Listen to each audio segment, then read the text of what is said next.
Comrade Lichisa, Comrade Jenny. I think those are the ones that I see for now. We also have the YCL led by Andile Mosha, who's a National Deputy Secretary with the delegation yake. And also we also have a Progressive Women's Movement led by Professor Hlengwe Mkhize. And we also have COSATU led by Gertrude Mtsweni. And we also have a variety of gender activists from different walks that are within us. Besides SACP structures, you'll find them here. We're here. They'll still join some from the churches side, NGO sector, various sectors. You'll find them in, and when they are interacting, you will find them. You will get to know them. Today is this a first webinar, comrades, named after Josie Mpama, which is as a result of the Commission on the Gender and Social Transformation that agreed that we must have all these monthly webinars so that we interact to make sure that we are able to strategize and we deal with the issues of gender-based violence in total, because these are the challenges that we're faced with in our day-to-day lives. Comrade Shrila is also welcome. I could see there, and others that will come in. We said, Comrade Josie Mpama briefly is a comrade leader, an activist who was born in Potchefstroom, which we normally called it Posh, in 1903. And she was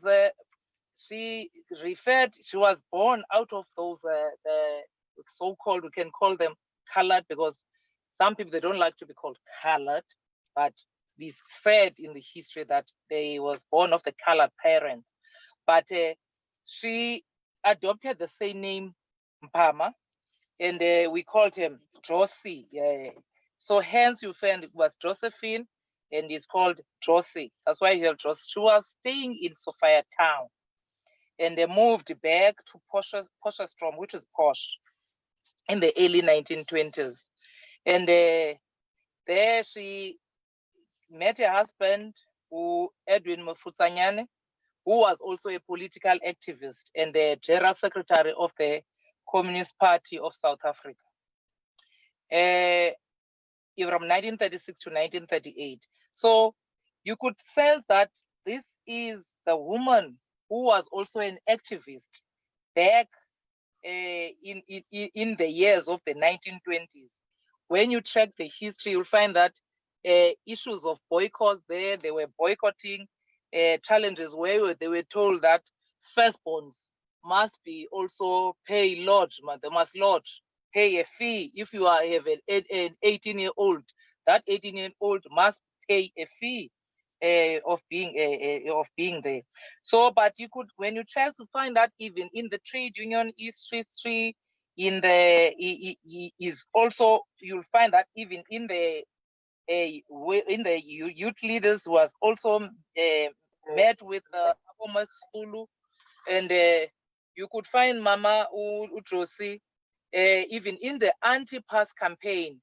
You'll find her there. When you look in the history, you'll find in the 1943 and 1945s, you won't finish history without talking about her name. So she was part of and died in 1979. But in the honor of her name, we said we must have this webinar dedicated to the memory, so that we must not say we had a certain woman there that was Mama Josie, but we must know that we had a Mama who was Mama Josie Mpama, who was also an all-rounder, an activist, a Mama, a woman at home, but in the community, in the trade union, as an all-rounder. It's what we can say, because you could find even in the international platforms. We also using that this webinar to also launch our campaign, which is we call it a Joe Slovo. We've adopted the Joe Slovo White Ribbon campaign, which is led by the Joe Slovo Foundation. We are working with that foundation to make sure that issues of the gender-based violence are systematically dealt with, making sure, because there's those, if you talk of the Joe Slovo Foundation, they are the ones who are even in the United Nations, where they fought with campaigns when you talk of the Stop Rape and the red card to the GBV, which was part of the 16 days of activism. So we do also have that. So we'll also encourage the gender activists to join, to be within all those efforts, where within in your own areas, programs that are dedicated to eradication of the gender-based violence. We must be able to be found within the communities itself, so that we know what are the challenges and a scientific way to deal with those matters, because it's obviously there is some sickness that we find within the society. But our speakers today, they are drawn from various walks. We do have who advocate Kambula, who praise Kambula, who's also from the department, who's also a strategist in there. He's a strategist, I could say, advocate. I'm not sure if in the city, because he's heading the promotion of rights and the vulnerable groups in there. So she's hands-on on some of the issues that we're dealing with, because she will come in with the response on the state in the matters of femicide. Then we also have Ulisa, a veteran on the dealing with the issues of femicide, the truth about the murder and the femicide. Maybe it's just because we can say she's an expert. She's an expert in the study of violence and gender-based and GBV. And Umamubata, Umamunomsisi Bata will be dealing with the vulnerability to violence on GBV, meaning on people with the disabilities. Mambata is also coming from the Gender Commission. Mama Ulisa is also from the NGO sector, and Mama Dr. Leslie Foster, Leslie is also in the Masimanyane, is leading Masimanyane with the various issues focusing on the matters of counseling and personal development.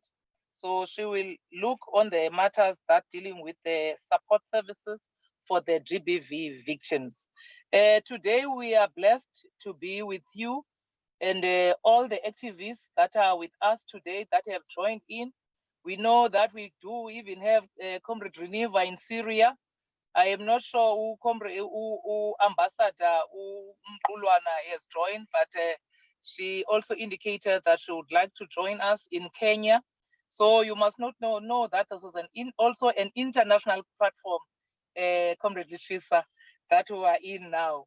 And we also are waiting comrades from the ANC. If they have joined us, we will be notified already by those comrades when they join us. But who is leading the delegation?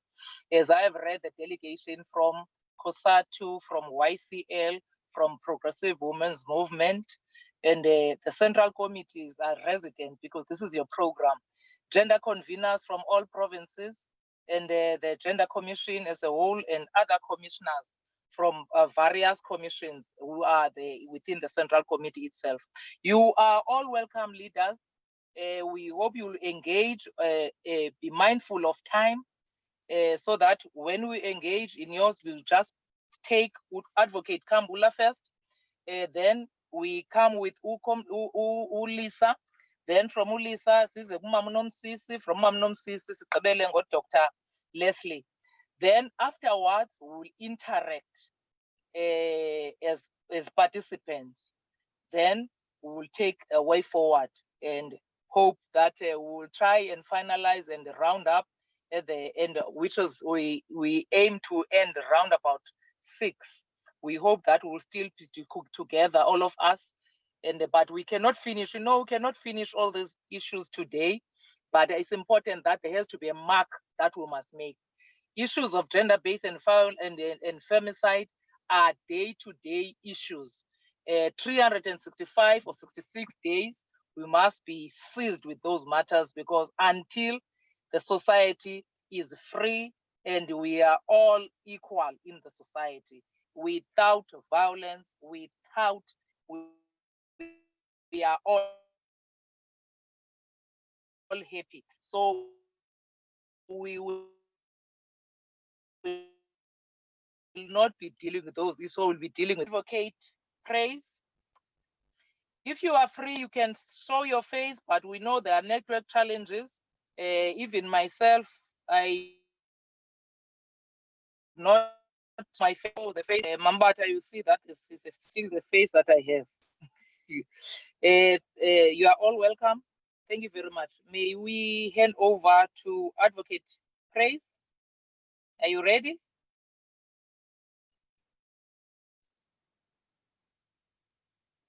Yes. Thank you, Chair. Thank you, Chair. Over to you. Thanks, Chair. And thanks for the introduction. But I would like first to say that where I am right now, we're going to be experiencing the load shedding. And so I will request that I come in without the camera. The video, I think that is going to stress the network. If you can allow me. No, you may, my sister. Okay, thank you. I'm not sure as to whether I got the assignment in the right way, but I will do as I have prepared for this. I need just to shut a little bit the.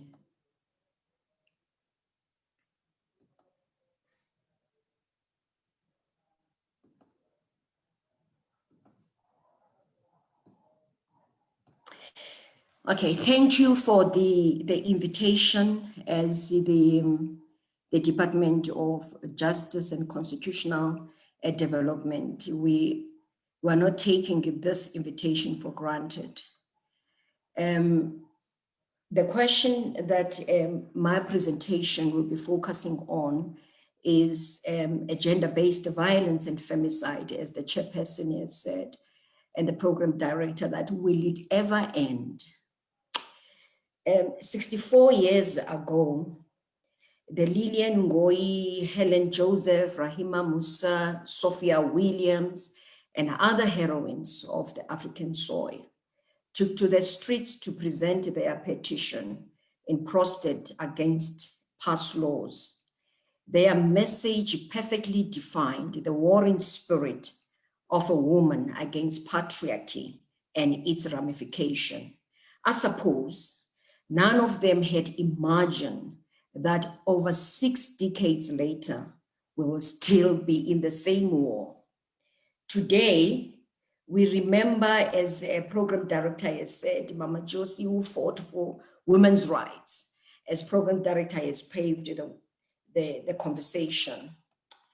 The river of pain that denied the existence of Africanism then still flows. In dimensions of gender inequality, male dominance, gender-based violence and femicide, the pain still continues.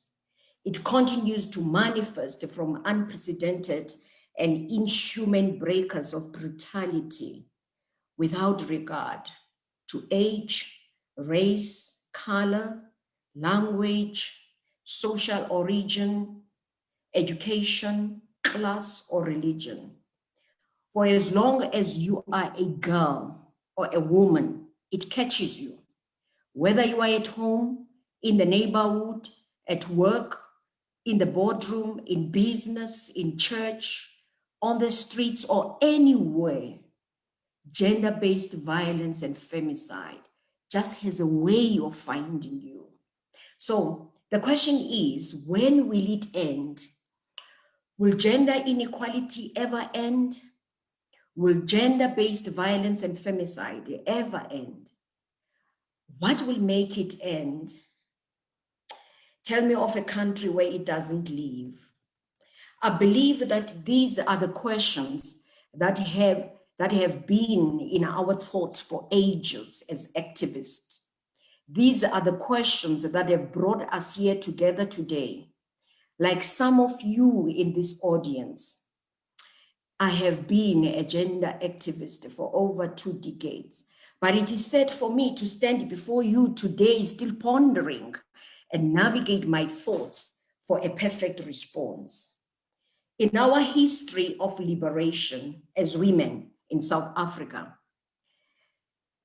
we in South Africa now have reached, we are at a juncture where it is highly fundamental to reflect on whether or not the fundamental freedoms which we fought for as women are truly enjoyed by all who find themselves within the borders of our country.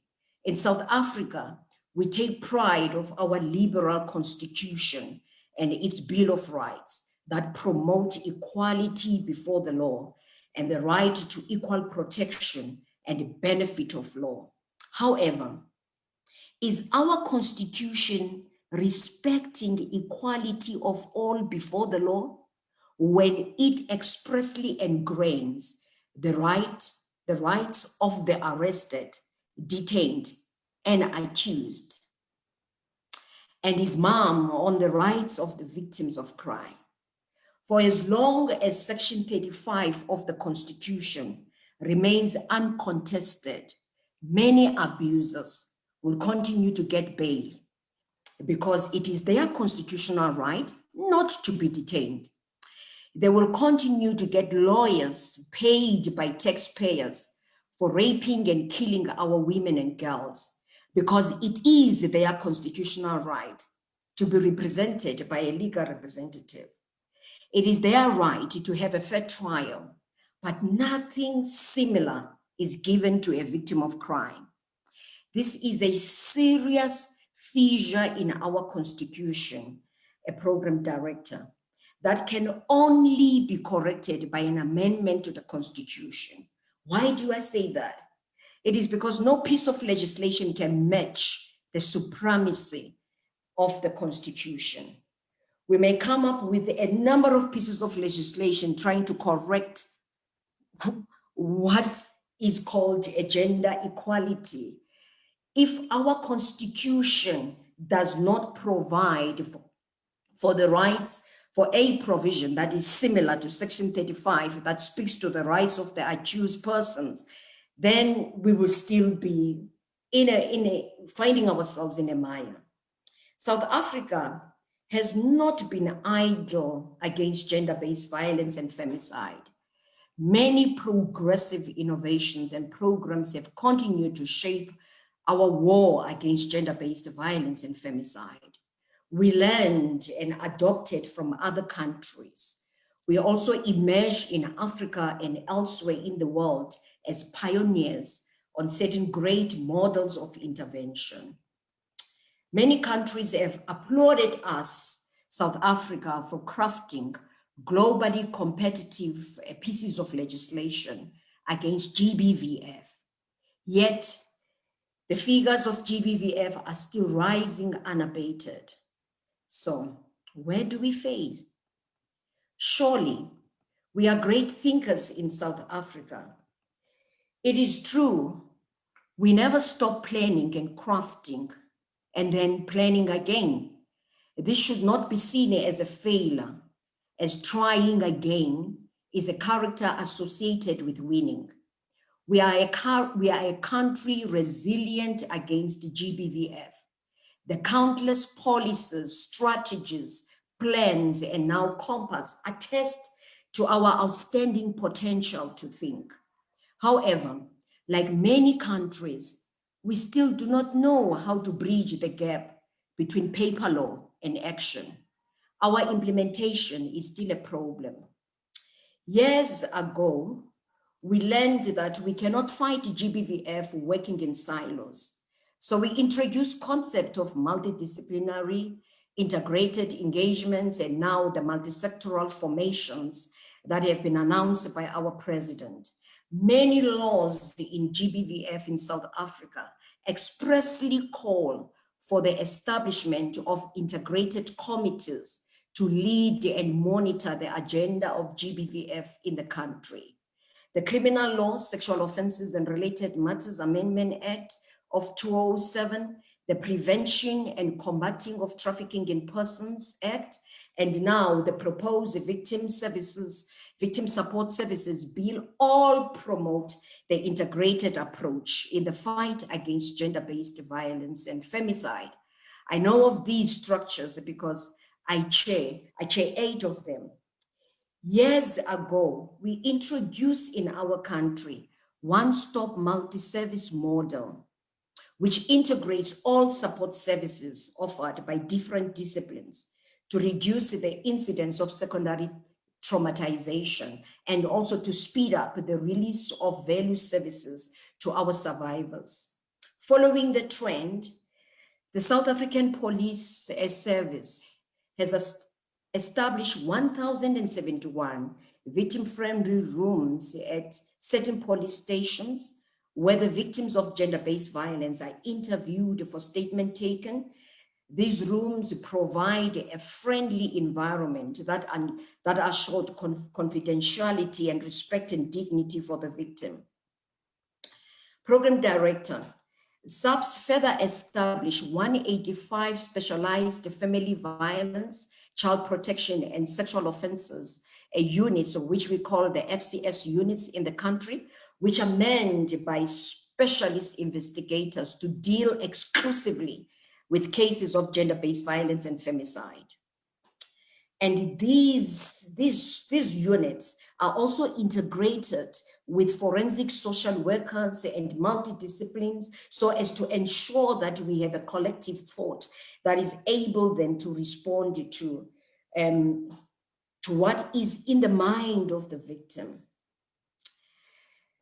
The Department of Health also has contributed in fighting gender-based violence. Section 29 of the Sexual Offences Act requires the Minister of Health to designate by government notice any public health establishment for the purposes of providing PEP services to victims who have been exposed to the risk of being infected with HIV as a result of sexual offenses. And they also carry out the compulsory HIV testing of the accused persons. And to date, 281 have been designated and are spread throughout the country and are still growing. We have the Department of Social Development chairperson that has established 8 Kuseleka one-stop centers, 113 shelters, 19 wide doors that are operational throughout the country. The Kuseleka centers are the one-stop centers which offers a continuum of psychosocial services to victims of gender-based violence. We also know of the popular Gender-Based Violence Command Center that is also managed by the Department of Social Development. We also know of our Tutuzela care centers, which is a homegrown model that other countries are learning from us. And these are the 55 Tutuzela care centers that are spread throughout the country and are operating from the public hospitals and clinics close to communities where the incidence of rape is particularly high.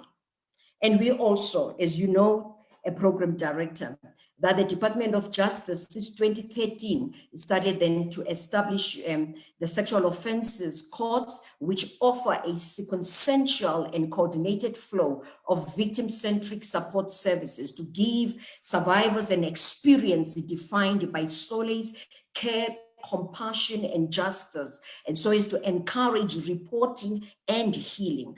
These are the courts that are intended to reduce the turnaround time in the finalization of the cases of sexual offenses, eliminate secondary victimization, and also improve prosecution and adjudication of these cases. And SAPS has reported that Since the resuscitation of the sexual offences courts, we have now, I think as at 31st March 2020, they recorded 637 life sentences in sexual offences cases only. Now, as you know, Program Director, that women of South Africa took to the streets and they were marching for their rights, rightfully so. And they presented a memorandum to our president. And the president responded, and we had what we call, what we had at the presidential summit that was against the gender-based violence and femicide.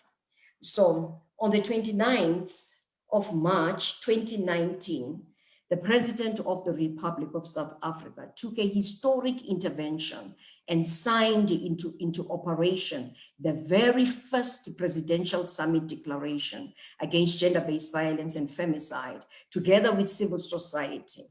And this was an approach that says that every person living in South Africa is responsible to end, must take a responsibility to end gender-based violence. This is not an issue for government. This is not an issue for the survivor. This is not an issue for a particular sector. It is an issue for everyone who is living in South Africa to take responsibility to end the scourge of GBVF from our country.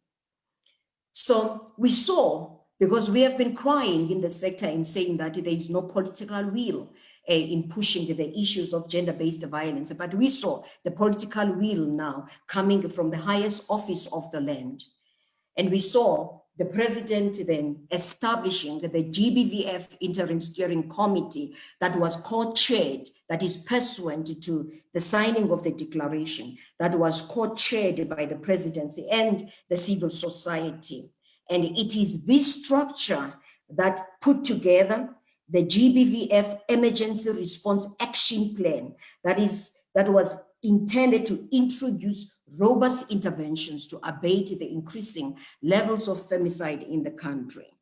And this was followed later on by the announcement by the president after he has received the GBVF National Strategic Plan, which the cabinet approved. And it introduced different pillars that call upon all of us in South Africa to do something to end gender-based violence and femicide in our country.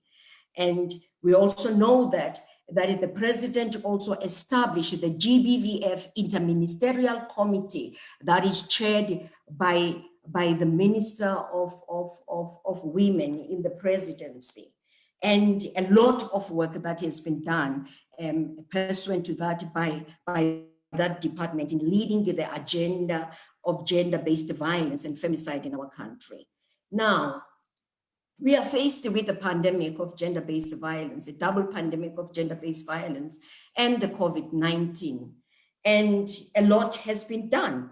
But still, we are still asking, what is it that is not right that we are doing to end GBVF in our country? Program Director, GBVF is rooted in patriarchal social norms, gender inequalities, socio-economical inequalities, family dysfunction, low social values attached to women and girls, and lack of accountability, doesn't matter where. So as long as we relegate the responsibility of parenting to strangers, we will still be marching on the street and screaming against gender-based, against GBVF. For as long as we do not educate fathers on how to parent, the problem will still continue. For as long as we do not rehabilitate families and resuscitate family values of respect, peace, and love, we will continue fighting the GBVF. For as long as we do not fight for socio-economical quality, we will continue screaming against GBVF. And for as long as we do not address all these core drivers, that some of these cannot be addressed by laws. If we do not work on attitudes, if we do not work on upbringing of our children and ensure that they develop good attitudes and good values and respect for women and children, laws cannot address that, program director. And for as long as we change laws, because all the time, whenever we don't find a solution, we are quick to go to Parliament and say that let's change this law. Let's change this law. Laws cannot change attitudes. We are the ones at our family settings that can do that. It is information that can change an attitude. It is education from a family setting that can develop the right attitude, a right attitude that is there to stop gender-based violence.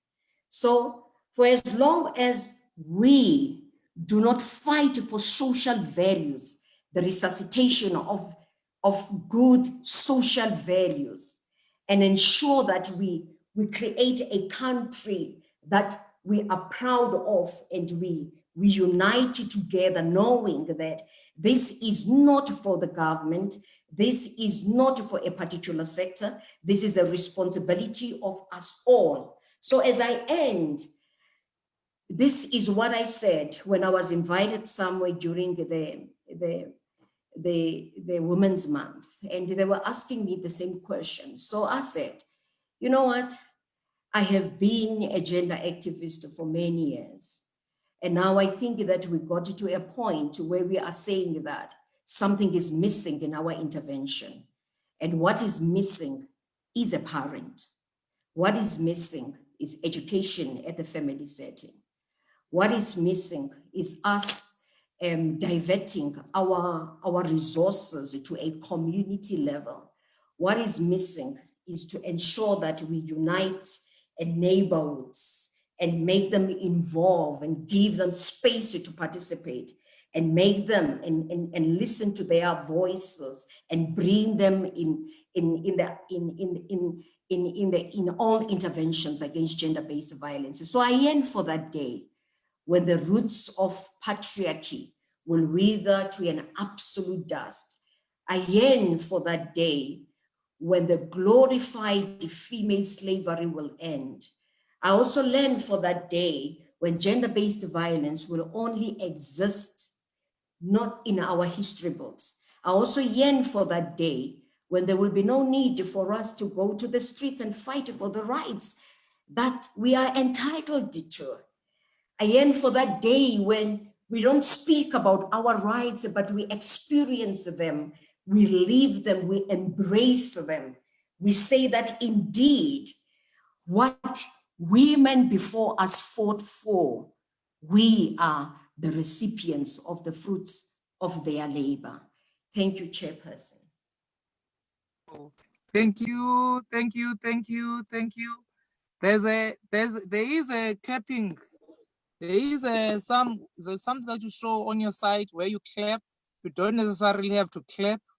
You can just go to the issue of chat and you'll see the icon of hands. Then you put it in there.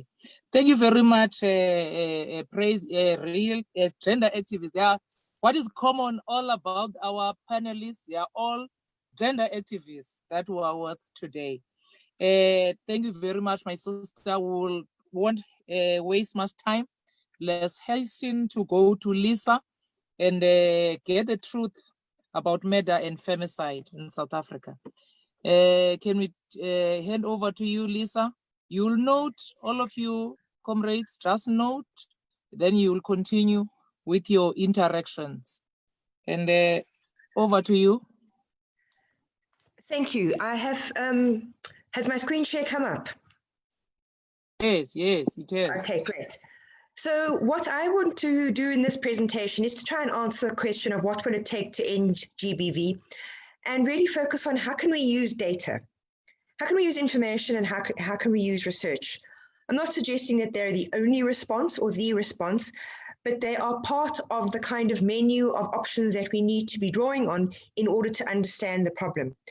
So there's a lot of different data we can use to look at these questions. I'm going to focus on femicide and murder because I think we face less problems with underreporting when it comes to murder than we face in relation to rape and domestic violence.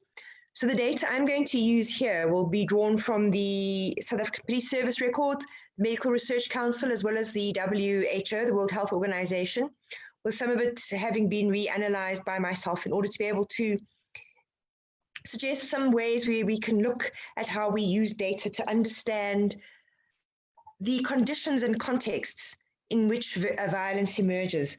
Because I think what I want to really emphasize, since we are, this lecture is in memory of a particular individual, Josie Mpama, is that history is important. And so historicizing and looking at trends over time is helpful in trying to help us understand that we are not dealing with a constant problem, but a problem that is shifting and changing.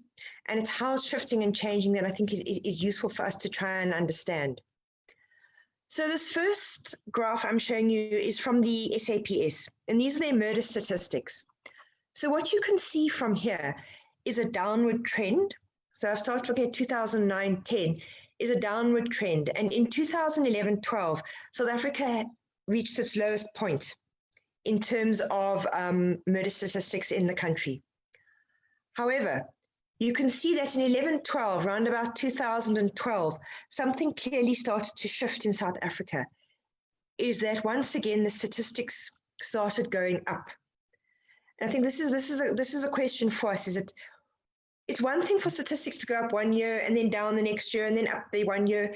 That says to us there isn't really a trend, but an upward trend that has now been constant for close to 8-9 years tells us we have quite a serious problem here that also reverses a decade's worth in which we had more than halved murder in South Africa.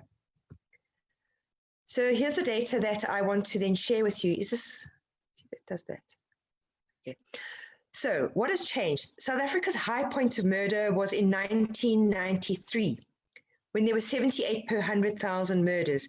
And again, I think if we give that a history and a context, this was, we were coming out of the transition, heading towards towards democracy and elections. There had been very high levels of violence, third force destabilization, and this had had an effect on our homicide rate.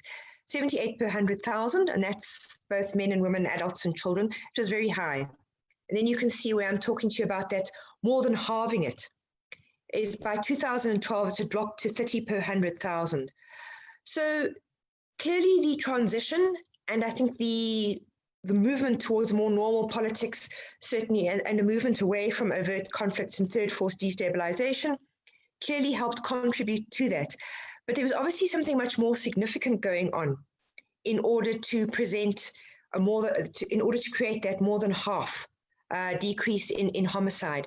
And so I think there is then this question of what is it that happened to shift that and to start pushing the figures back up in the opposite direction.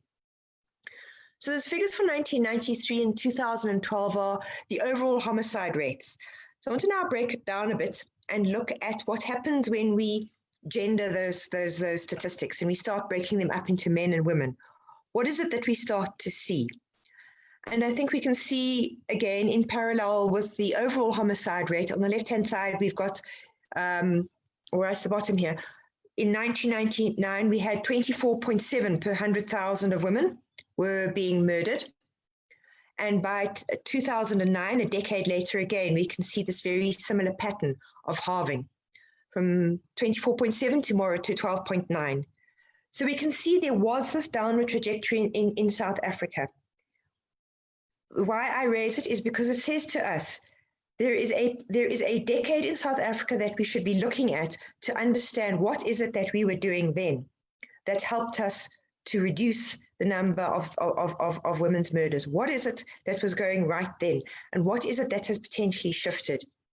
And I think the comparisons of the different kinds of homicides, when we start to try and break them up a little bit, we start to get a sense of where the shifts have happened.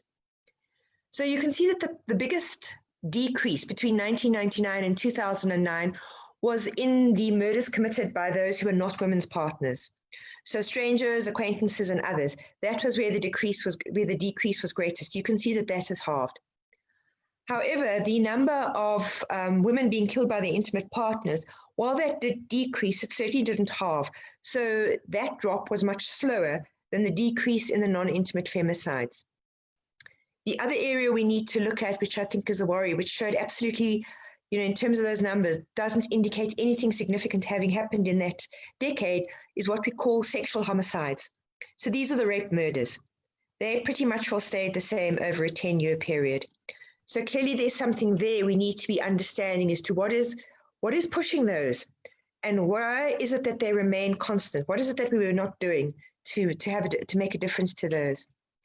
And then I think the last area of comparison, which is important because it starts to tell us some of the things that are effective in reducing women's murders, and those are the gun homicides. So in 1999, they were 7.5 per 100,000. They had more than halved a decade later. And I think we can attribute a lot of that decrease to the fact that the Firearms Control Act was introduced in 2000, so the year after the first study was done, which made it a lot more difficult for... Hello? Sorry. Hello? Oh. So that made it a lot more difficult for men with histories of problem drinking, with histories of psychological difficulty, with histories of violence from obtaining firearms. And I do think we can draw some sort of relationship between that very important decrease that happened in gun homicides over the decade. So that starts to tell us a little bit about things that might have been working, that might have helped bring down the rate of intimate femicide. But now I want to bring this up to date and look at the last couple of years.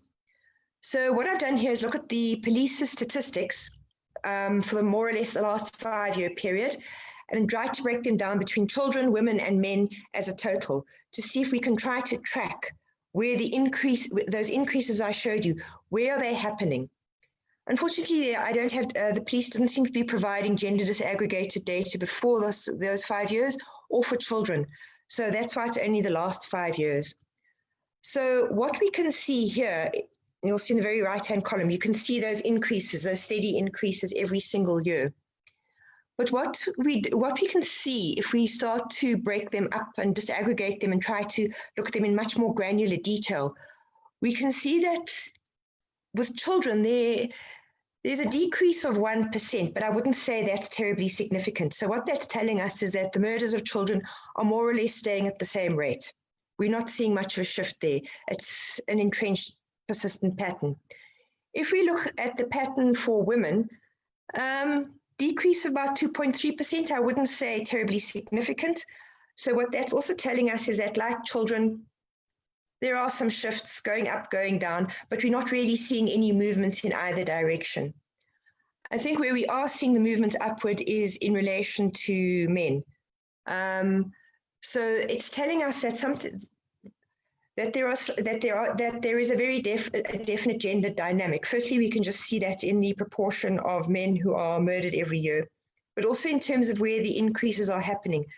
So clearly we need to be looking at how is gender operating in relation to homicide. There's clearly some sort of relationship here between men's and women's murders, but what is that relationship?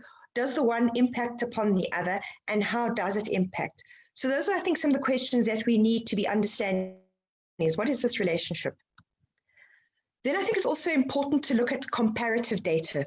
So I've tried to give a historical picture where I've looked at trends over a 25-odd year period to try and help us understand what is going on.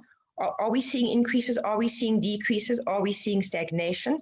I've also tried to look at what does it mean in gendered terms if we try to break down and understand what's going on. And if we, within gender categories, what happens when we break it down into different kinds of murders? What does that tell us where we need to be focusing? I think I want to end by looking very much at using comparative data. We often use global data, which will say 1 woman in 3 experiences violence. But I think while global data is useful for telling us it's a problem, it doesn't. I think we lose sight again. I want to go back to this point of granular detail, because the entire world is not the same. And I'm giving you this slide here so that you can see that. It's very important that we start doing the kind of comparative work that can tell us what is present in Honduras that is absent in South Africa. Because if you look at these figures here, which come from the WHO for 2016, being a woman in Honduras is very, very dangerous. Their female homicide rate is 2.5 times ours. So what is it that is present in Honduras that might not be present in South Africa that produces their rate? And that might help tell us a little bit about, you know, in there's differences and similarities, what it is that we can understand about possibly things that could be done to decrease our figures further. I think we also need to obviously look at what is going on in Guinea-Bissau and Haiti and possibly Lesotho, because we are clearly sharing some figures, some similarity here. So comparative data could be very useful in trying to take us out of looking just at South Africa, because I think we often tend to treat South Africa as in some ways very exceptional, when there are similarities it has to other countries as well as differences. So comparative study with countries that have very much higher rates like Honduras, but also countries which have very much lower rates like, say, the UK or the US, could help us to start thinking about different kinds of questions we could be asking if we are wanting to try to understand what it is that we could do. So I think what I really wanted to do with these figures is just try to give us a sense of how we can use data to possibly open up new and fresh questions around where we could be looking to look for a different set of answers to our questions of how do we bring this to an end, and the kinds of questions that we could be asking that might also get us closer to this, to answering this question of what will it take. And I think again to emphasize the importance of looking at, of putting figures within a context that looks at trends and history, to try and understand where we are now, how did we get here, and if we look comparatively, historically, and in terms of conditions and circumstances, where that might take us for a range of slightly different questions. So I'm going to stop there for your next speakers. Thank you. Thank you very much, Lisa. May we take in numbers? You must know why to deduce out of those numbers that were put forward, and all the comparative studies that has been put, because numbers, they tell stories. You know what stories those numbers tell. I've seen also Sis Beauty. We've seen Sis Beauty from the ANC side in there, and Mambata. Let's take you now just on the vulnerability, and also on the side of those who can't do anything for themselves, with disabilities but are faced with the vulnerability on the day-to-day. Please note, if you want to interact, as Ukomre Jenny has written in the chat box, please note what you would like to ask, and if you want to add, if you want, you must do that. Please note. Over to you, okay, Mam Nomsisi Bata. Thank you. Thank you, comrade facilitator, distinguished comrades and leadership present in this discussion. I would like to make a correction first to say I am not a gender commissioner. I do not represent the Gender Commission. I am an activist on matters of gender, and in particular GBVF. My presentation will be very brief. I can speak most without the video.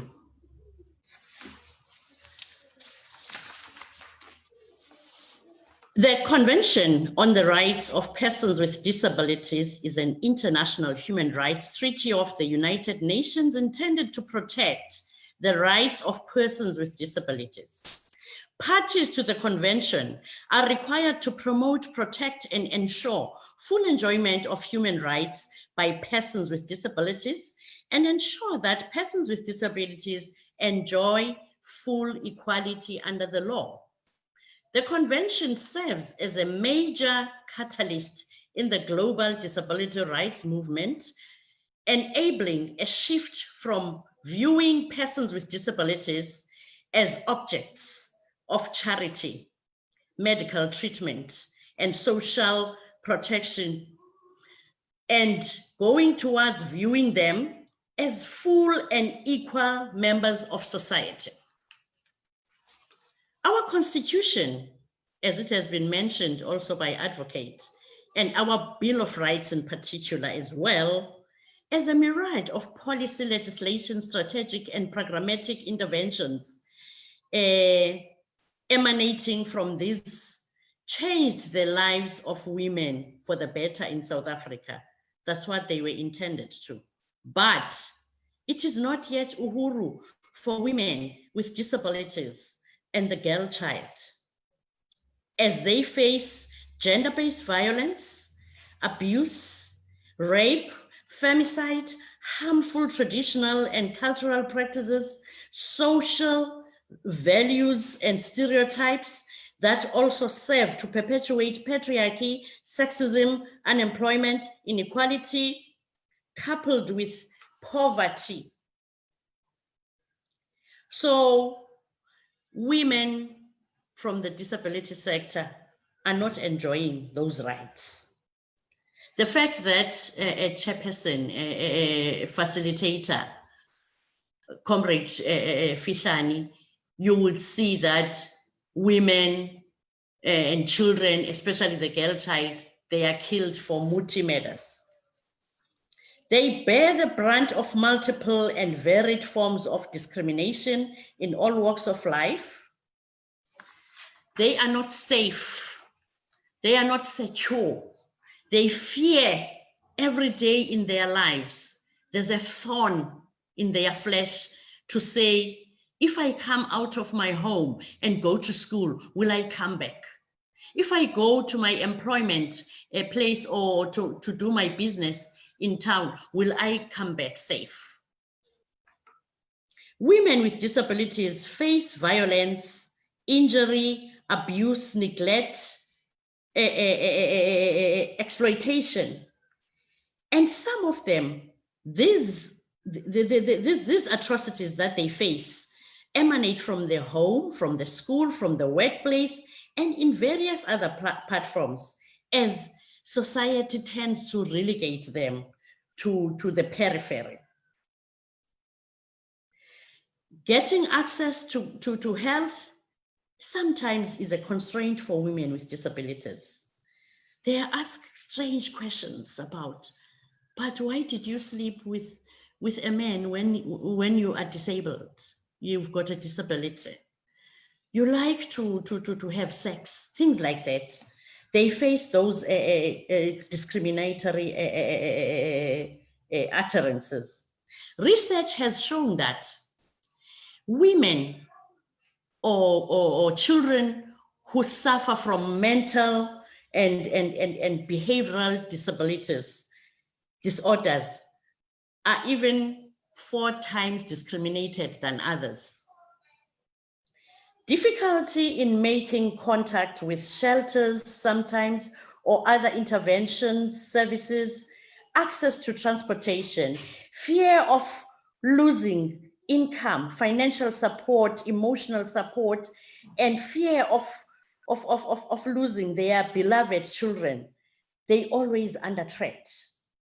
Sometimes you think for yourself, as women are suffering during this COVID-19, how far are they suffering? Because they suffer every day of their lives. As concerned citizens, we have to increase and intensify advocacy and ensure their access to basic services.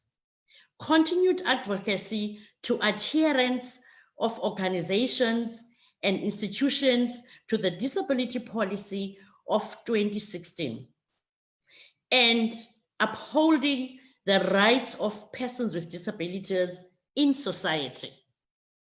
When we sit in societal settings and meetings, we should be promoting people with disability to say, so and so can take a leadership position. She is capable of doing it.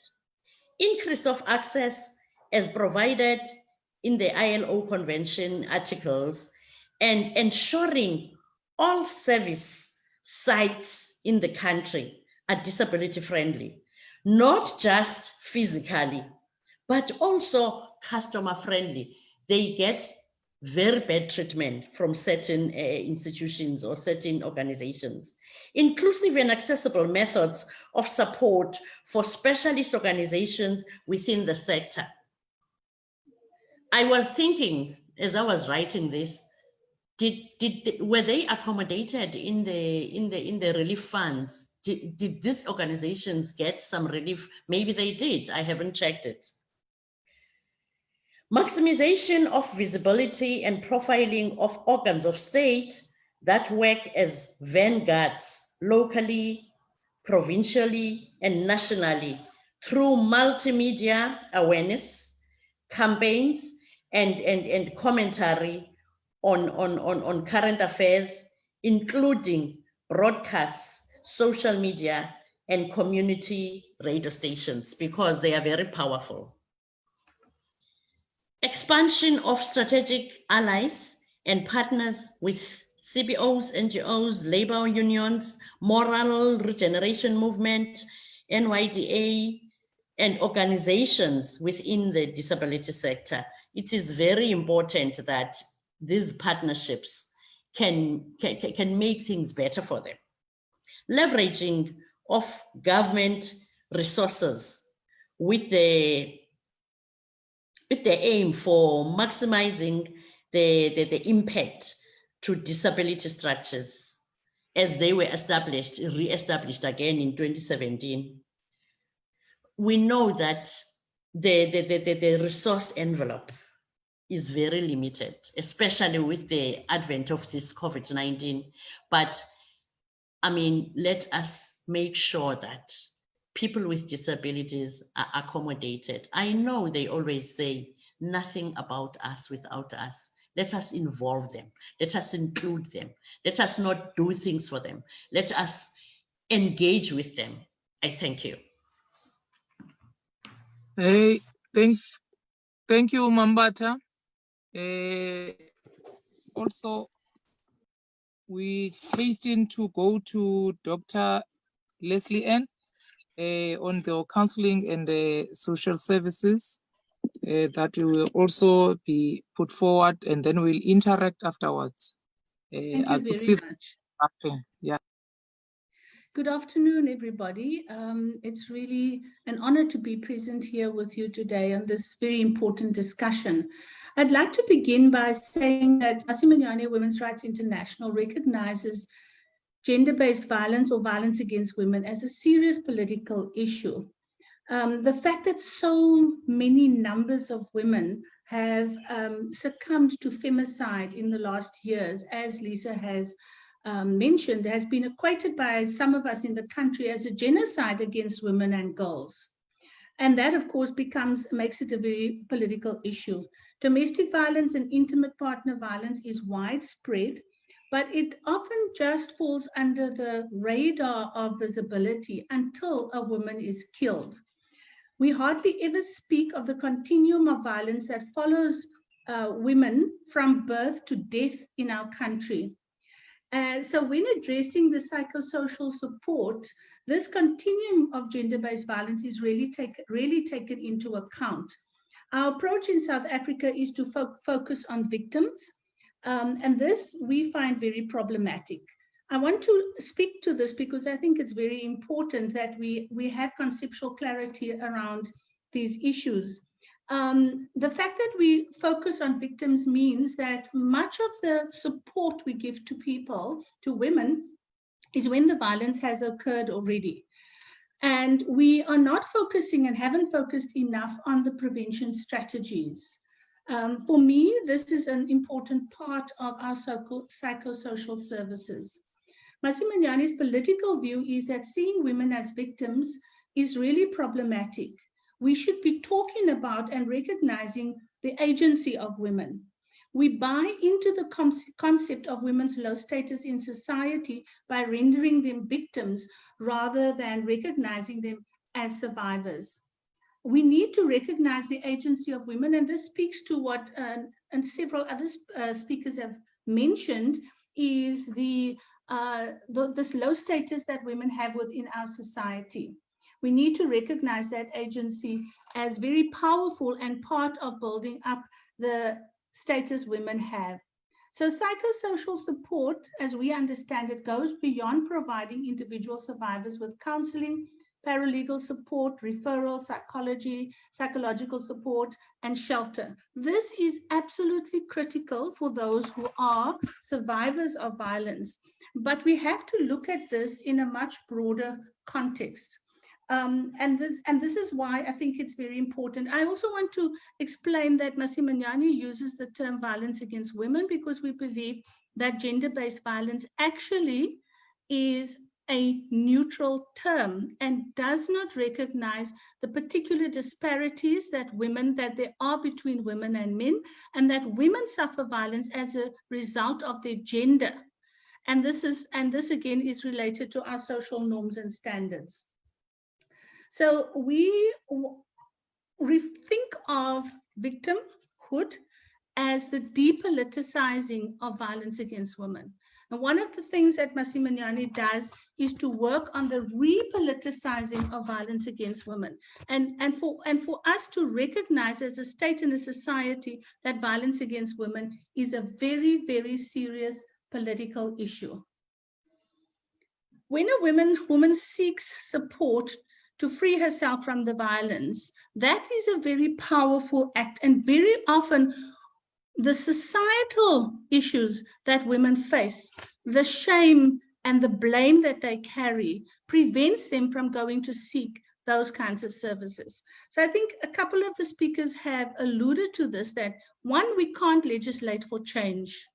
But two, society needs to change its attitudes and its behaviors towards women to be able to understand that any act of violence is a violation of the human rights of those women.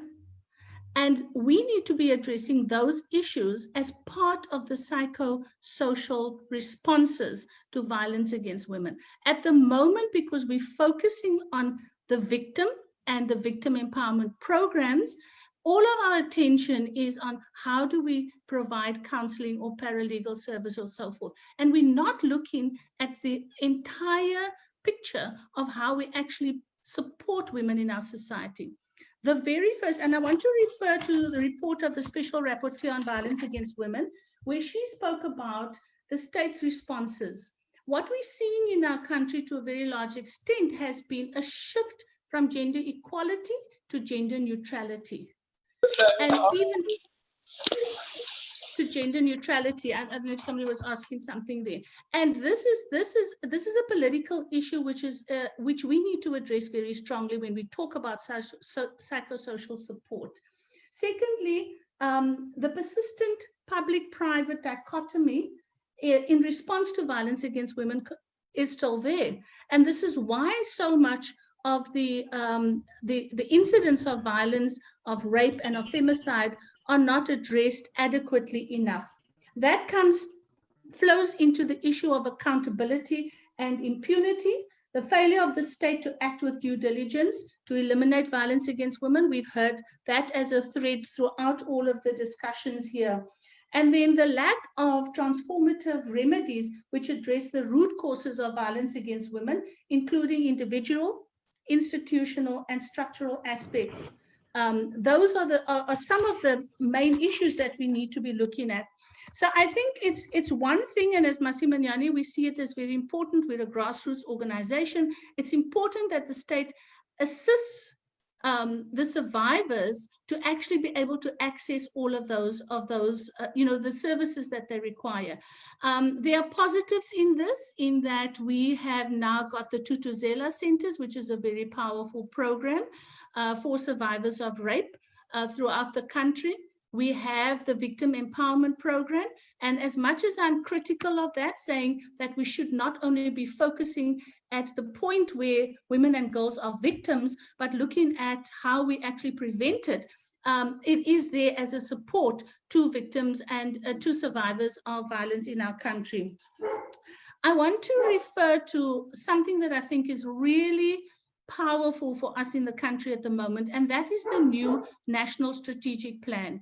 There are a few really good positives coming out of South Africa now, some of which Advocate Praise Kambula has mentioned, the political will, the undertaking by the president to address this issue comprehensively, and now we have the National Strategic Plan. So when we talk about the psychosocial services, we can look at the 6 pillars in the strategic plan as a means to address the needs of survivors in this case. The first pillar is accountability and leadership, and we need that as a thread from the presidency and parliament right down to the most furthest village, that we need to have accountability and leadership when it comes to issues of violence against women in our country. It's a very important pillar. The second is justice and laws and policies. I've just recently received the invitation to comment on a whole host of policies and laws that have come out, which are addressing gender-based violence and are looking at strengthening the state responses in that respect. So that's an exciting development for us. The third is prevention. Now, prevention up until now, and I've been working on this issue for 25 years, has been much about awareness raising, has been about campaigns. We've marched, we've lit candles, we've worn orange, we've worn black, we've done all kinds of things which hasn't shifted the problem in the country. So now in this National Strategic Plan, we are beginning to dig deeper and to say, what does prevention actually mean? And prevention means many different things, including, proper investigations, arrests, and proper accountability. That helps us to prevent the violence happening. So the actual sanctions, the due diligence of state agents, all of that is part of the prevention basket. And then we have as the fourth pillar, response, care, and healing, which is what you've asked me to speak about. And of course, that's important. It is absolutely critical that we start to assist women to heal from the trauma they're facing, but they cannot do that if there isn't a change in society as a whole. The fifth is economics, that's been referred to already. When women are economically dependent, they are more vulnerable. But I want to assure you that even women, and as most of you will know here, that are economically independent are not saved, are not ensured of protection and safety in their relationships with men. And then the sixth, of course, is research to provide evidence-based models for working on this issue, whether it be the psychosocial services or not.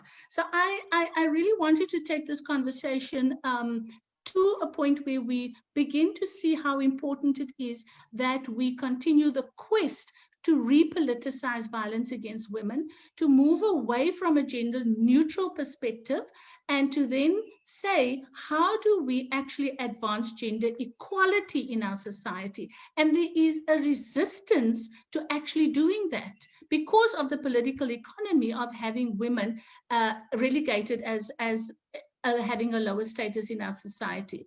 And I'd like to just challenge all of us here to think about, what does that repoliticization actually mean? And are we engaging with it as we should, comprehensively, authentically, to change the status of women in our society? Thank you.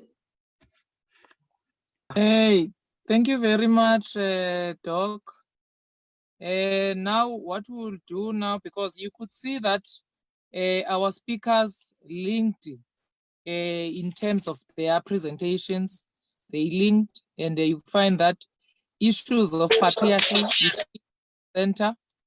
And I would also like, must also bear in mind, comrades, on your declarations and the resolutions of the Special National Congress for those that are party activists. so that how you programmatize challenges that we face, because we would like to end this gender-based violence. May I take hands now for comments, for questions? If you want to comment or you want clarity, you are welcome, or you want to put forward a suggestion, or this is what we must do. May we take those hands, please? Go to, leave those icons. I see Mankupana. May I note hands so that all those who would like to speak, if you would like to comment, raise your hand now or never. No, there's My an hand icon. was up. I did Jenny, put and who took it out? there's an icon there on the side. You must, in your, you don't have an icon, Jen. From a chair, as the host, I can't. So please add me to the bottom of your list. Okay, thank you. I'll note Nkopane. I know I did put my head in the. Oh, okay. Yes, yes.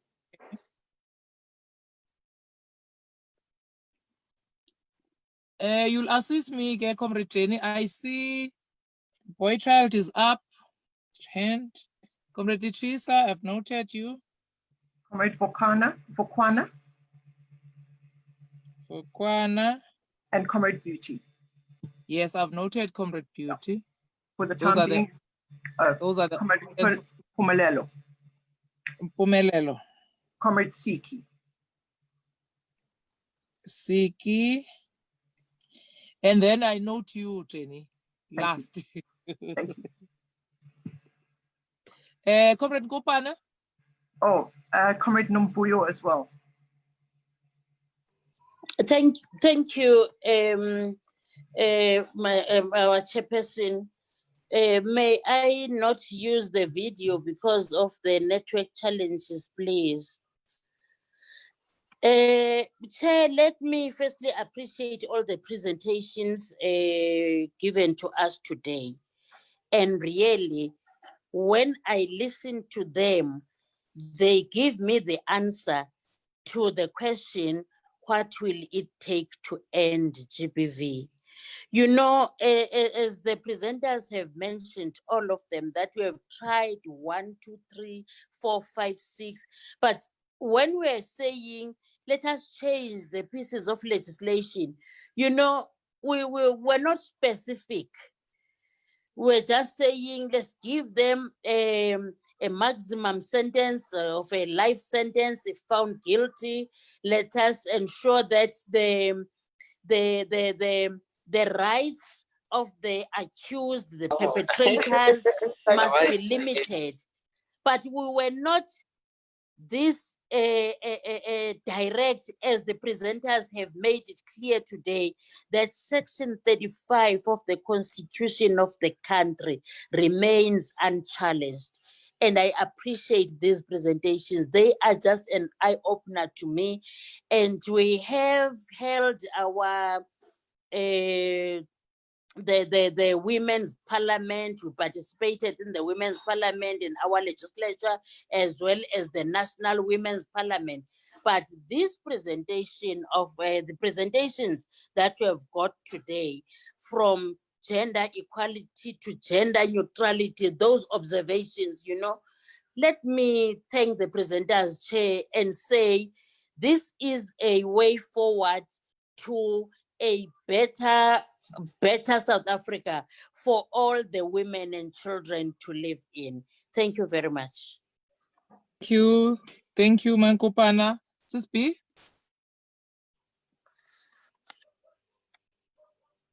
Let me not open my video. Where am I? The network is very, very bad, and my battery is about to die. I'm from 2 different meetings. I didn't want to disappoint you, Chairperson. Let me greet everyone who's part of this important subject, saying that I'm just having question because what the presenters, they've just say what we've been longing that we must have such researchers, and we have been since this lockdown or this COVID-19, we've been having presenters, and because of the scourge of GBV against women during the lockdown, you can mention on the level 5, our partners, our uncles, our boyfriends, they were not able to sit with us in our homes. They were done everything which is ugly. So I'm coming to the presenter who was saying that it's useless to change laws. I'm not saying that I'm against that, but we've been crying about the amendments of laws, because once my uncle raped me, and part of you as women, as my family, going to court to picket that he must not be getting a bail, but the laws do allow that. I'm saying that it begins at home. We at home, the way that we grew up, that there are jobs for girls and boys, and it started there. But coming to our cultures, when they are going, they initiate school, they are also given lessons how to handle a woman, how to handle a mother, sister. But irrespective of that, the sketch, the question of drugs, you see that when they are doing that, they are not normal.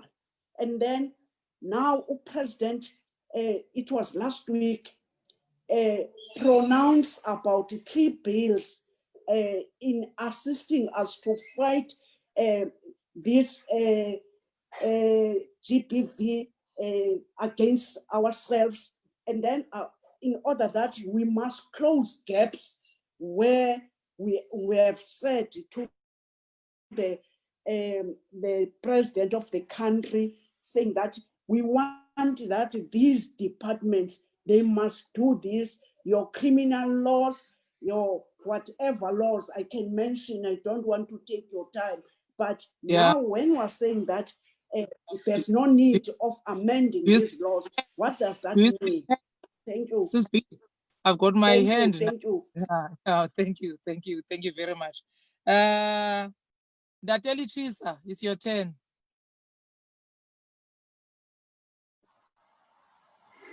No, thank you very much, girl child, chairperson. By the way, this reference to me and to her in the manner in which I just did arose out of a discussion, Commonwealth Parliamentary Association discussion of the problems we are talking about. And unfortunately, the bias was in favor of the boy, the girl child. And I raised the question about, can I speak on behalf of a boy child? And this is why I have this reference now. Now, part of what I'm suggesting is that our socialization, surely that's the problem. And where is it reinforced, that socialization? Patriarchal relations, where are they reinforced? Are we really dealing with the roots of the problem in what we are suggesting be done? Have we gone sufficiently deep enough to look at the roots? The socioeconomic environment in which we operate. We have had a patriarchy often also referred to as a handmaiden of the system of capitalism. And so how do you hope to put band-aid on a problem that require complete attendance to the wound entirely, and not put a band-aid that is not going to have the effect.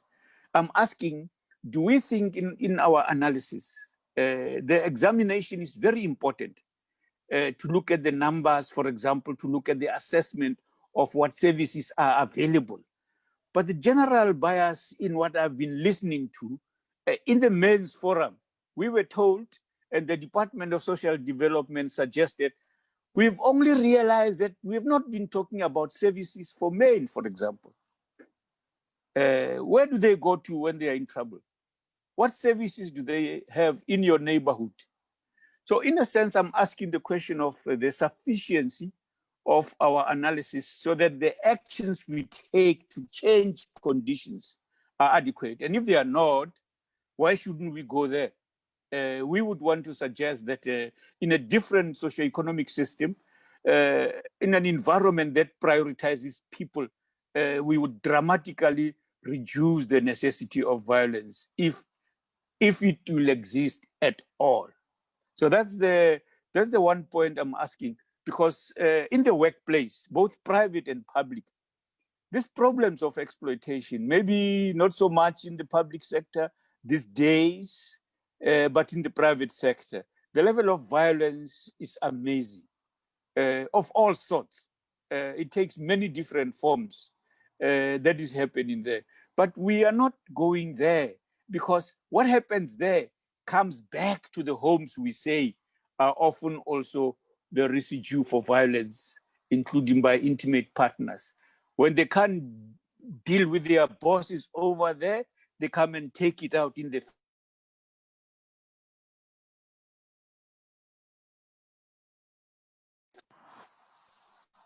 You are gone now. Okay. Yes, I'm done, by the way. Thank you. I thought you were taking a break. Thank you. Comrade No, Vokwana. no. Thank you, Natalicious. You Thank can just mute yourself, please. Comrade Vokwana.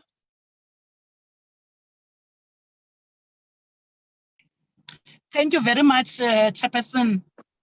Greetings to you and to the presenters and also the participants of the meeting. Chairperson, as I'm listening to the presenters, it seems as if, as the society, our concentration is towards the girl child more than the boy child.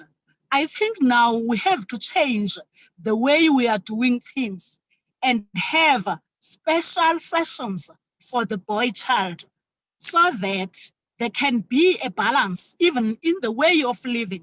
There must be no special duties for girls and special duties for boys, and also different treatment, where you will find that as a girl child, there were times when you are supposed to be told that you cannot arrive late at home, you cannot leave at certain hours. So there are special things that you are supposed to do at home. So I think our relaxation also, it's a problem to this GBV that is happening now.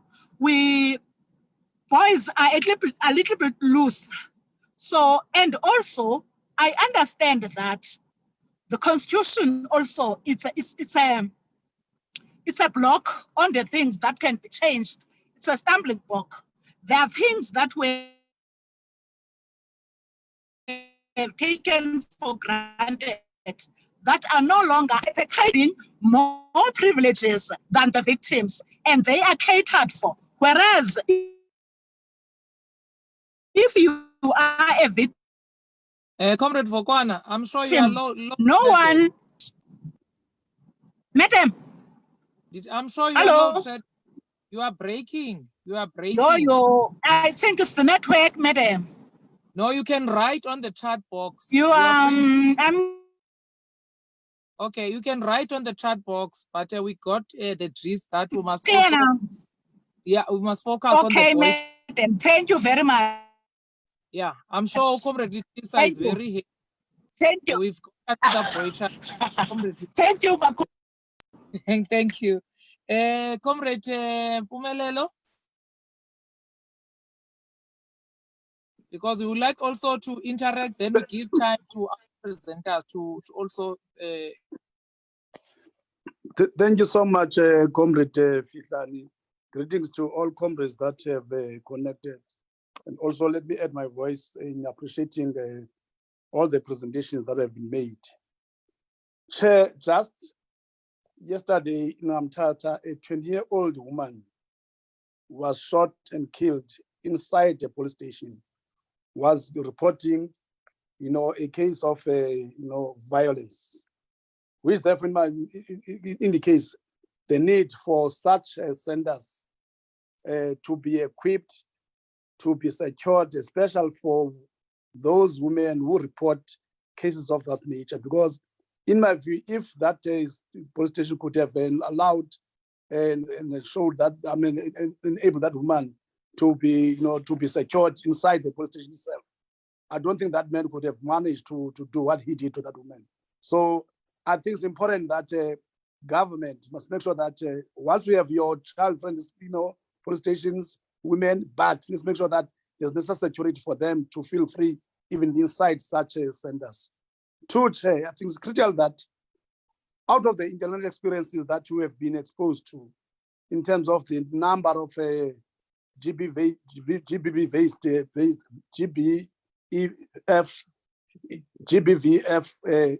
matters, we must get to know what has led to the decrease in numbers.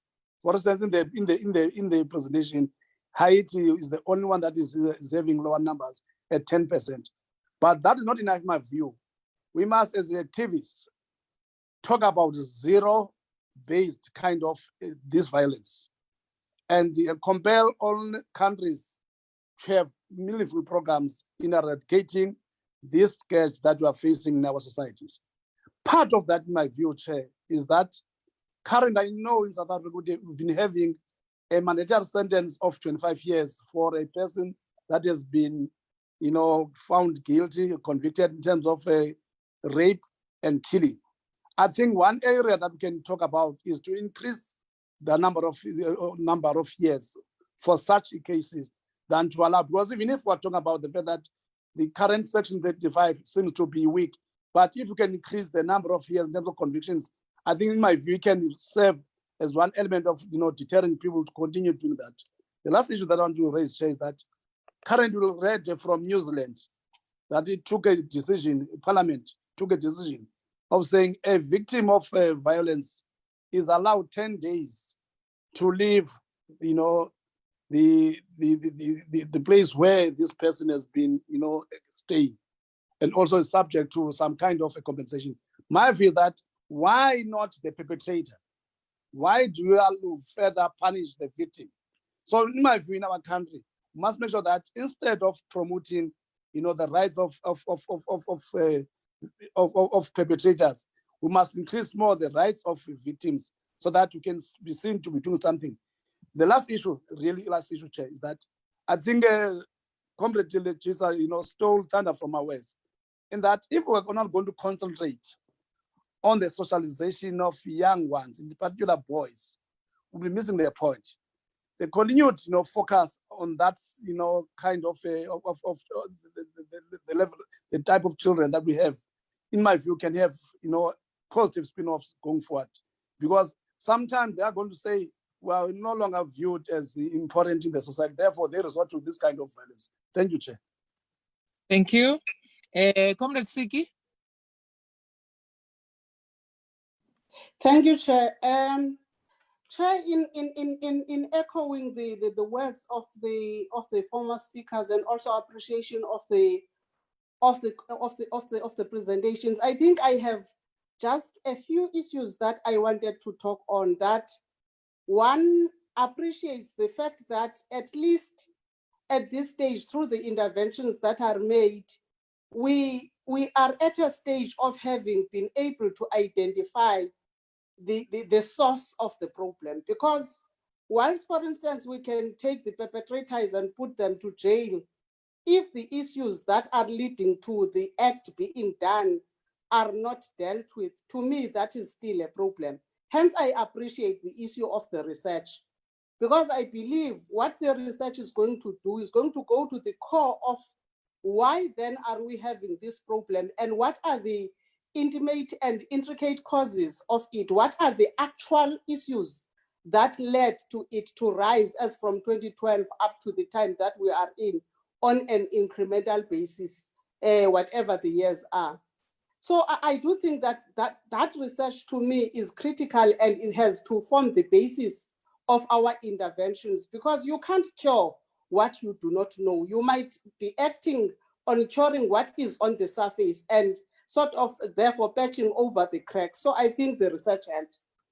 Secondly, I think, Chair, moving from the research, what then becomes also very important to me is to say, how do we then start to deal with the issue of trying to disseminate information of the awareness on GBV and issues of morality to even the most rural areas, to such an extent that even the institutions and structures that we're talking about that are helping on the issues of GBV, like your Tutuzela centers, like your NGOs, NPOs that are there, are also prevalent in the villages, in the very deep villages. I'm saying this because if you look at the statistics and also at the issues of gender-based violence or violence against women, as the previous speaker was saying, to me, there is a lot of intensification of those in the most rural areas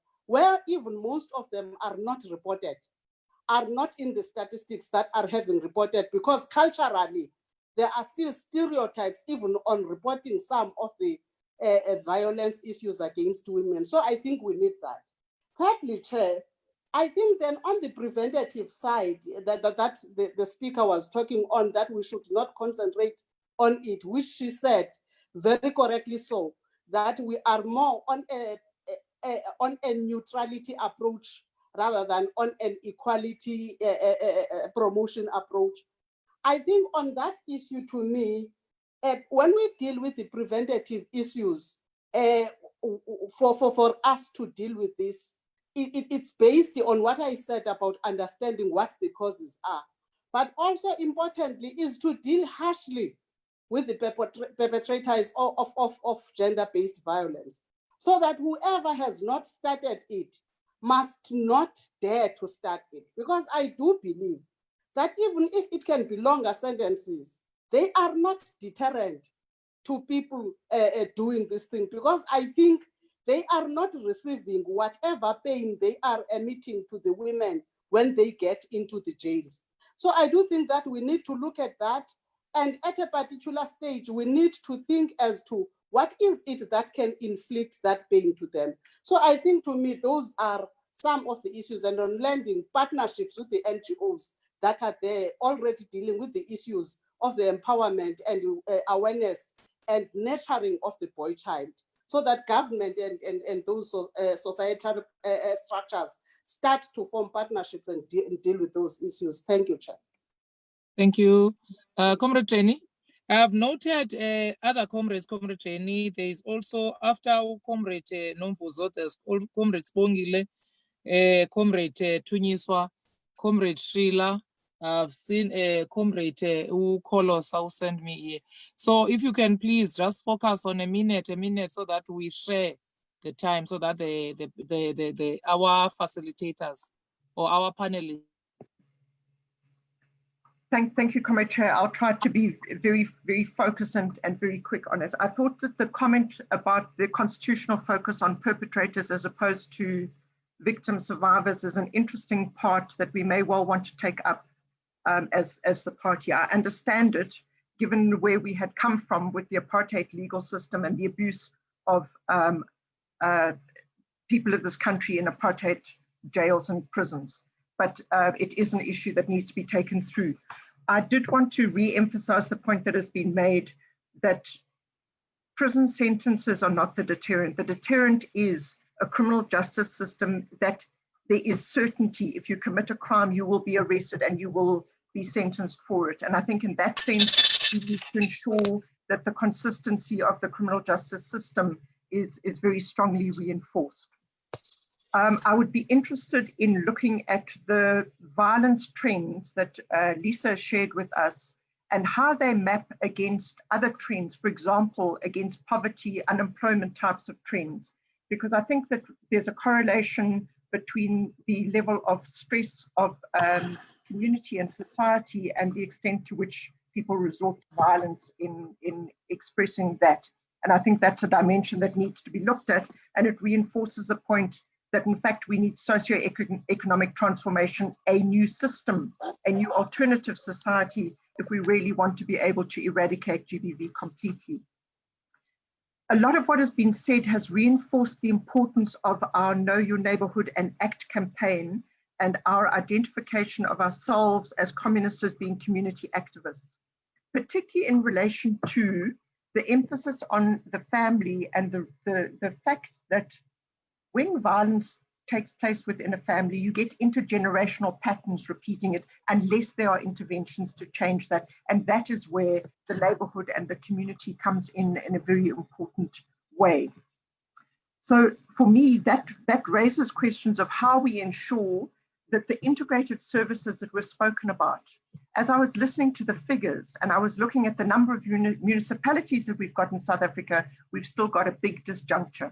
How do we ensure that we're able to get those services down and into every municipality, let alone within those municipalities, are they reaching the communities that are most vulnerable? The last point that I wanted to raise up was the importance of us deepening our work in the White Ribbon Campaign. That emphasis in the White Ribbon Campaign on prevention programs, on programs that are designed to ensure that we are able to socialize girls and boys differently, we are able to engage with our own consciousness differently, and ensure that we can embark on prevention programs becomes an important part, not only for the community, but also for the workplace. My final comment is just to flag that we need to also recognize that there is a complexity and a diversity around gender-based violence, and there are a number of elements of gender-based violence that we've not been able to deliberate on tonight, and maybe this is further webinars going forward. I'm thinking about human trafficking. There have been some horrifying stories in the last day or so around various buildings in Gauteng, which we really need to go and investigate because they are functioning as human trafficking recruitment centers. But my closing comment is just real appreciation for the effort that the speakers have put in. Extremely informative. Thank you. Thank you. Comrade Novuzo. Thank you, Comrade Chair. Thank you, Comrade Chair. My take, Comrade Chair, I would like to first and foremost thanks to the presenters. I think they really open our eyes in some areas, especially on the issue of prevention. Because to me, prevention, I think, is the key, but the question is, how then are we going to be dealing with the issue of prevention? Because if we are not educating one another, especially the young men and the young ladies, to say that we should not be trying to separate them when we are educating them about gender-based violence. We need to educate them together. You remember the time when the Women's Charter was created. One of the aims for the Women's Charter was to teach our male component in terms of how to deal with issues that are affecting us as women. But I don't think that component of educating the male component on it was really taken up seriously. Maybe that's one area that needs to be revisited, because to me, that Women's Charter, it's still relevant. There might be changes here and there, but it's still relevant. And if the education component can go deeply to say that, how then do we educate our male counterparts? Thanks. You come respondile. Thank you very much, Chairperson. I'll try and confine myself into question only, not to a comment. My question will be directed to Lisa from UJ. Lisa, I fully agree with you with the topic saying that using data to understand the femicide in South Africa. Right now, as I'm sitting here at home behind myself and Mamnom Shabalala, there is a story that is trending saying that here in Tuzuma, a woman has been shot several times. So according to the research, Lisa, what type of murder? I know that murder is murder, and what type of a weapon that is usually used? Is it strangling the woman? Is it the guns? Is it the knives? Because using that kind of data can also assist us as gender activists to shape the relevant campaign and also to zoom in into laws and regulation. For instance, in trying to silencing the guns and all those knives. Thank you. Very much. Comrade Tunyisa?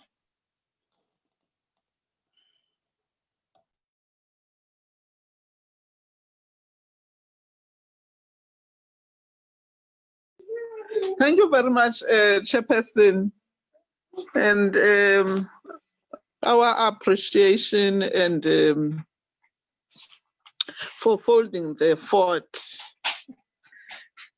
Mine is on the approach in terms of your immediate, long-term and medium-term issues, which is the bills that the comrades were talking about, that we need as the party to prepare our presentation so that we are certain about what we want to be covered in that bill. And we are also, it is also critical for us, the last speaker spoke about the types of violence that these women are really experiencing.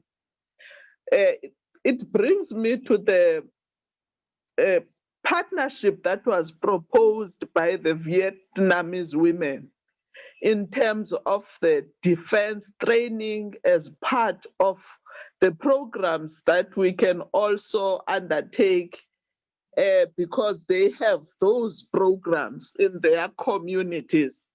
I think it is high time that whilst we are dealing with the bills and the changing the laws, but the immediate task, how do we ensure that women are protected? For instance, why is it difficult for us, for instance, to think about the Mpama,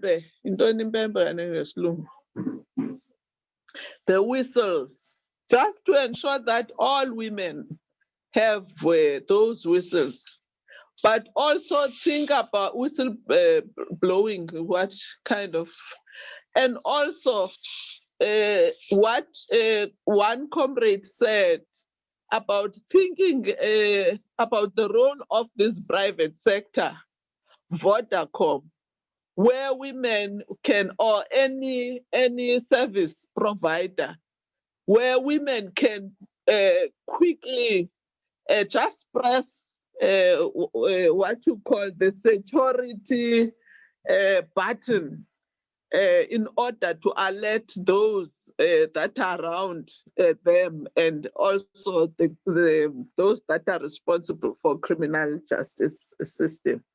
Those are the issues, Chair, that I thought that, and the last one, I think Comrade Jenny has mentioned, this question of human trafficking is bad, and it also needs an urgent attention. Thank you very much, Comrade Chair. Yeah, thank you. Comrade Sheila? Thanks, Comrade Chair. Comrade Chair, I'll be very brief. I want to come at it from a different angle and not disputing that there's been incredibly good inputs and comments that people have come up with.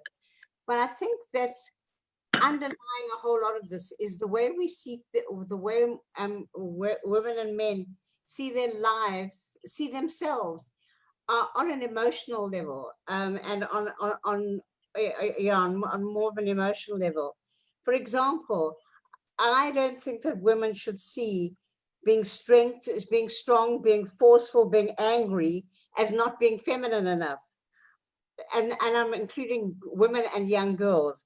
And on the other hand, I don't think men should see gentleness, kindness, and connection to be weakness. And I think if we can't break through those kinds of stereotypes that we're all brought up with, and we all think of the way life has to be, then a lot of the interventions that we want to make on a legal level, with prisons, with lawyers, and I'm seeing some of that coming through, especially from Dr. Foster. And I think that as much as we're looking at laws and constitutions on the one hand, we have to be looking at personal things, emotional things, and ways of being on the other. Thanks, Comrade Chair. Thank you. The last one is Comrade Oliphant. Just a minute because you raised last. Just 1 minute for you. Okay. Thank you so much, Comrade, for giving me this opportunity. I know I was really late. What I wanted to ask briefly is, there's been a lot of lobbying, I think, in the social media spaces for government to consider introducing education on gender-based violence, or maybe, I wouldn't say sex, but I would say around gender-based violence, to empower young people, especially kids, young kids. I'm a mother of 2 boys, and as much as I try from my side to reinforce the language of love with my kids, but it's also critically important that in the environment, in the school environment, there is also some education that happens there. So if Advocate could also just reflect on that, if there are plans in the pipeline as far as introducing this kind of education in the curriculum for especially in the primary education. Okay, thank you. Panelists, can we please take it to you? You remember we have 5 minutes, Jenny, that we wasted. I don't know if they are still up to that 5 minutes because we said by 6 o'clock, but we're unfair to you. In a minute, you just take a very important point. If you can round up.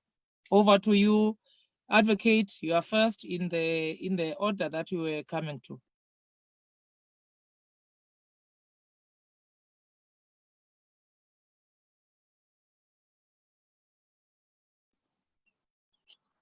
Praise, is Praise still in here? She's not remembered. She's not out. here. Remember that Okay. she said that she would have her battery was dying at the time. Okay. Doc or Mambata, whoever is ready. Okay, I can come in. Lisa. Since there was a question to me, it is actually very important to look at and distinguish between the different kinds of murders. Because when we look at the intimate femicides, then when you remove when gun control is not good, then knives tend to take over. So there's a need to emphasis on guns, and keep those controlled. But I think knives are the other issue. But when we talk about sexual homicides, the rape murders, the chief form of cause of death there is actually strangulation, and I think that links possibly to a point that Sheila was making, is that it is important to understand and look at psychological dynamics, because the use of strangulation to kill somebody has a different psychological context and meaning to if you're using a gun or a knife or beating them to death, for example. So it is important to look at those underlying psychological dynamics. And I think it's also important to look at the differences between provinces.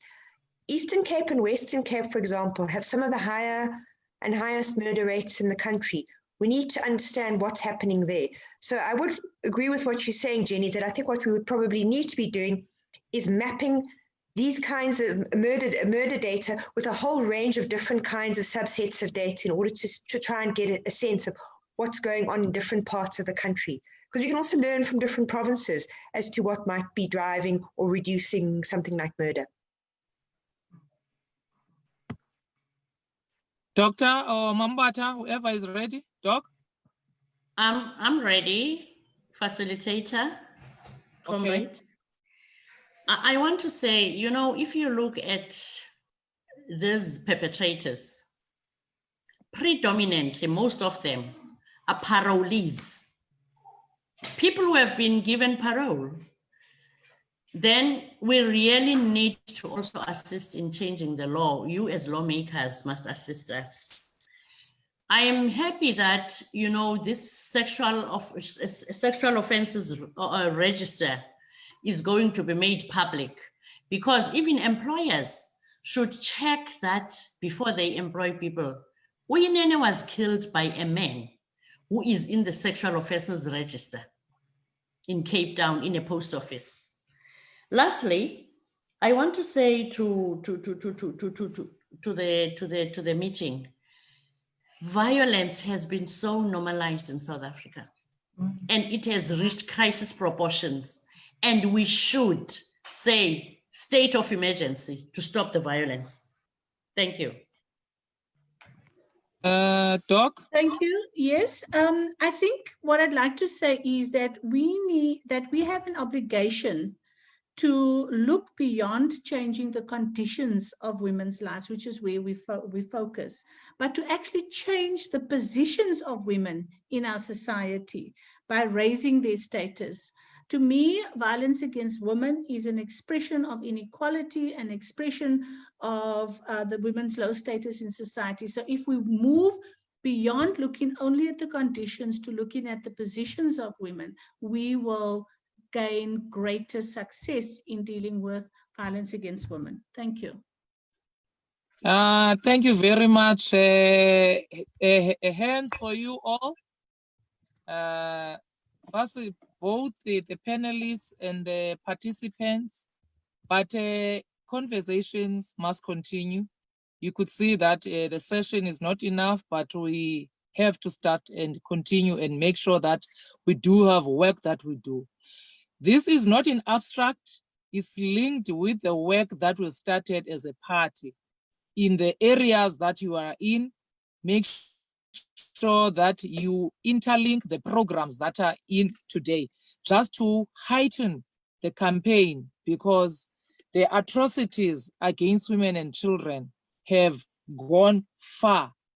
I think it's important that we take issues of socialization, they come across, issues of patriarchy, and even the system of capitalism itself, which bears many children that are like the challenges that we're having now. So in a nutshell, comrades and colleagues, and all those, we thank you very much for participating at this time. And we'll try and collate all the information, put the transcript, and also put it in the website so that we continue to and have a reference on these issues. We thank you. Is there anything else that we're leaving behind, Comrade Tunis and Comrade Cheney? Comrade Chair, I don't think so, except to say that, as indicated at the beginning, this is the first of a series of Josie and Mpama webinars. They will be taking place in the second week of each month. The next one will be looking at the impact of COVID-19 on working class women and the gender dimensions of the COVID-19 pandemic. So we will be looking forward to build and take our debates forward through this program. Thanks. Yeah, in the name of Josie Mpama, let the work continue and the fight against gender-based violence. Let us multiply in the society. Thank you very much. We come to an end. Thank you very much to our panelists. We wish to see you again, and even on other platforms, we're working with you. Thank you very much to all active.